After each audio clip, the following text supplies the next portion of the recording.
సిరగట్టి ఊళ్ళోకి వచ్చనమ్మా చాలారి పూలు పెట్టి జాతరులు తెచ్చనమ్మా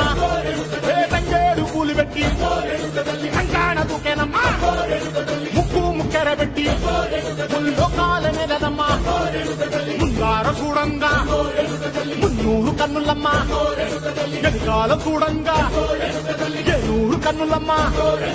సాధు సిద్ధులంతా సాగిల పడ్డరమ్మా మహారాజు రాజులంతా మొగారిల్లిరమ్మా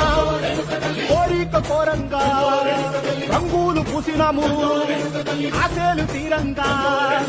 ఏసాలు వేసినాము నీకన్నా పెద్ద దిక్కులో కాన ఎక్కడుంది నైవేద్యం ఎట్టంగా మా కాడ ఏమిటుంది మనలన్నీ అలకించి మన నీయవే తల్లి కన్నా బిడ్డలను